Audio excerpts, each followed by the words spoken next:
Når folk siger til mig, at jeg må ikke gøre ting, og jeg skal ikke gøre ting, jeg lytter ikke til dem. Især hvis jeg ved, at jeg kan gøre det. Jeg hedder Catherine Larsen, jeg er 25 år, og jeg er en uddannet bygningskonstruktør og snart arkitekt. Mit kælenavn er Tangpigen.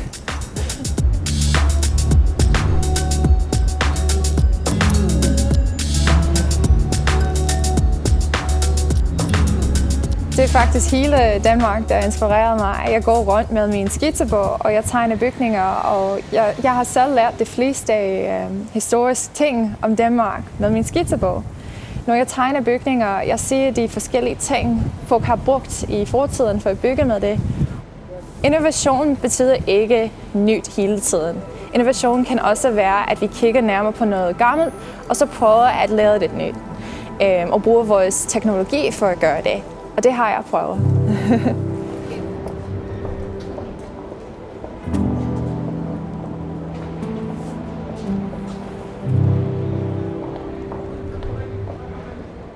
Mit tegneprojekt startede som et skoleprojekt.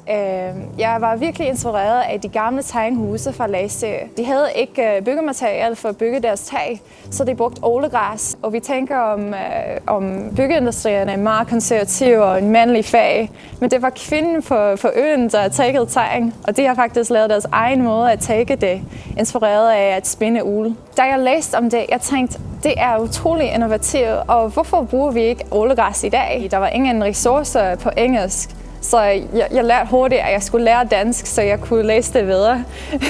Det gjorde jeg. Ålegræs er et virkelig fantastisk materiale. Det lugter ikke. Det er naturlig brandresistent, og det er karbonneutralt, og planter kan gro indeni. Men det er også en fantastisk måde af naturlig isolering.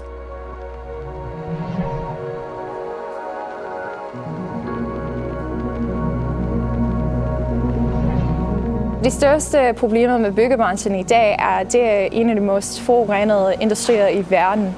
Det er fordi vores materialer kræver masser af energi for at lave, og så vi transporterer dem over mange distancer.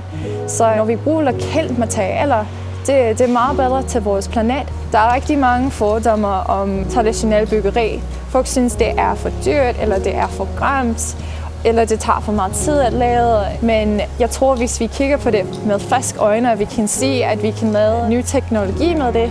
Så jeg startede med at teste paneler ud af tegn. Så man behøver ikke at have en stor krav om arbejdskraft. Man sætter bare en panel op på væg eller tag, og det tager måske 2 eller 3 minutter for at installere det. Så det er en hurtigere og nemmere måde at bygge med tegn, og en billigere måde.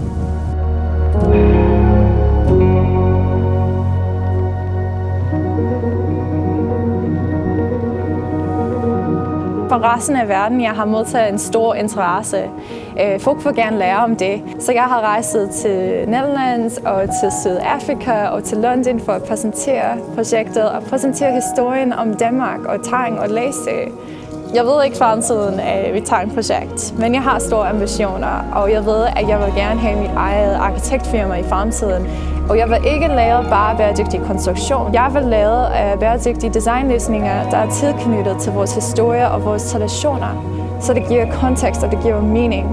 Og vi skal ikke bruge den samme løsninger over hele verden. Vi skal bruge løsninger, som giver de mest mening og det mest kontekst, hvor de er i stedet.